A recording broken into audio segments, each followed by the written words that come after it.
Hello everyone, got 5 dirty jokes for you today.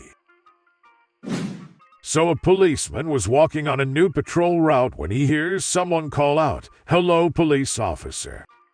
The policeman turns around to see that the person shouting is in fact a caged parrot on a nearby balcony.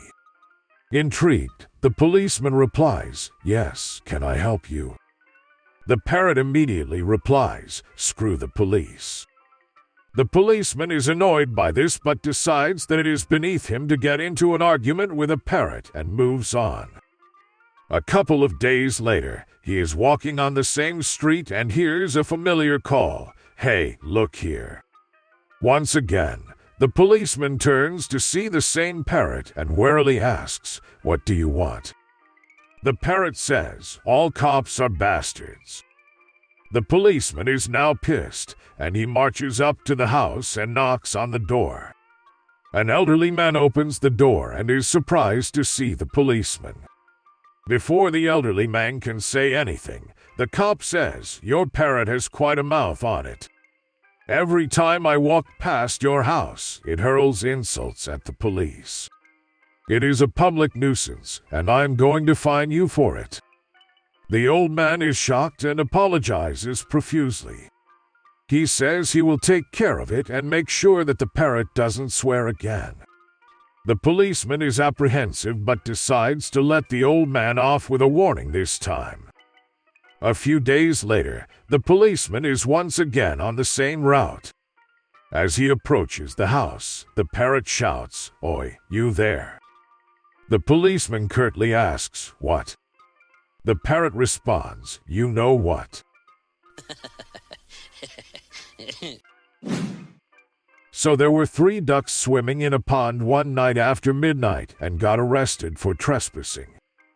They were called to appear in court the next day, so the judge called up duck number 1 and asked, "What were you doing in a pond swimming after midnight?" The duck said, "I was blowing bubbles."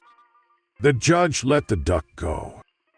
Then the judge called up duck number 2 and asked the same question. The duck said, "I was also blowing bubbles." Judge let the duck go. Then the judge called up duck number 3 and said, "Let me guess, you were blowing bubbles too." The duck said, "No, my name is Bubbles." So one day, while little Susie was waiting for the school bus after school, little Johnny came up to her and said, "Little Susie, I bet you can't climb that flagpole." "I bet you I could, little Johnny." "Tell you what, I'll give you $20 if you can climb that flagpole."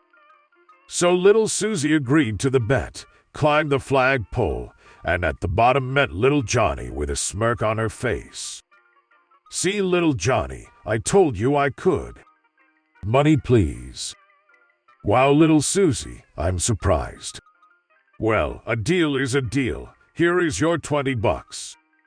Little Susie skipped onto the school bus with joy, in delight that she won her bet. Well, the next day little Susie was waiting for the bus once again. And once again little Johnny comes up. "Little Susie, yesterday, I think you cheating. Ain't no way you can climb that flagpole." "Yes, I can, little Johnny. I'll prove it." "Fine. This time I'll give you $50 if you can climb it." "Deal." So little Susie climbed back up the flagpole, made it to the top, and came back down. "I told you, little Johnny. Money, please."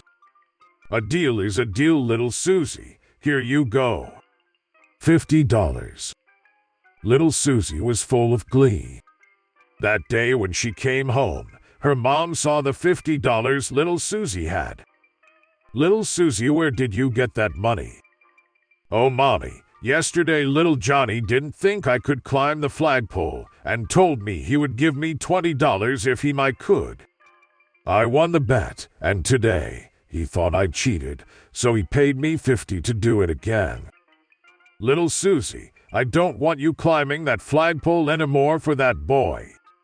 He's only doing it so he can look under your skirt and see your panties." Little Susie, upset that she couldn't keep her little gig up, went to bed somberly. The next day, little Susie was waiting for the bus once again, and like clockwork, little Johnny showed up. Little Susie, I still think you're cheating somehow. I want you to climb that flagpole again. This time, for $100. Little Susie has never seen so much money in her life. Agreeing immediately, raced up that flagpole, filled with excitement, and came back down. Money, please. Wow, little Susie. You sure can climb. Little Susie was so excited she got that money that when she got home, the first thing she did was talk to her mom. Mommy. Little Johnny gave me $100 to climb up the flagpole today. Little Susie. Didn't I tell you not to climb that flagpole for that little boy anymore? He's only making you do it so he can look up your skirt and see your panties. Don't worry, Mommy. Today I didn't wear my panties.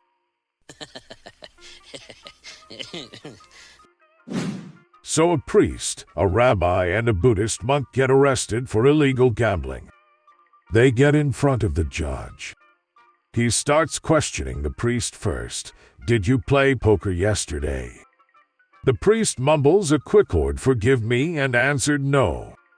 The judge turns to the rabbi and asks him, did you play poker yesterday? The rabbi crosses his fingers behind his back and answers a clear no. Finally, the judge turns to the Buddhist monk and tells him, so you are a Buddhist monk. I know for a fact that you are absolutely forbidden to lie to me. Did you play poker yesterday? The monk looks at the priest, then at the rabbi. He smiles at the judge and asks, how can I possibly play poker all by myself?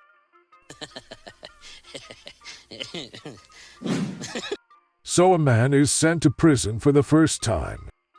The first night there, after the lights in the cell block are turned off, he immediately sees his cellmate going over to the bars and yelling, 12. The whole cell block breaks out laughing. A few minutes later, somebody else in the cell block yells, 4.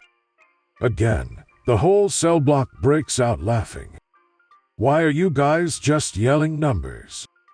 He asks his cellmate. What's so funny about random numbers? Well, says the older prisoner, they're not random. It's just that we've all been in this here prison for so long, we all know all the same jokes. So after a while we just started giving them numbers, and yelling those numbers is enough to remind us of the joke instead of telling it. Wanting to fit in, the new prisoner walks up to the bars and yells, 6. But instead of laughter, a dead silence falls on the cell block. He turns to the older prisoner. What's wrong? Why didn't I get any laughs? You didn't tell it right.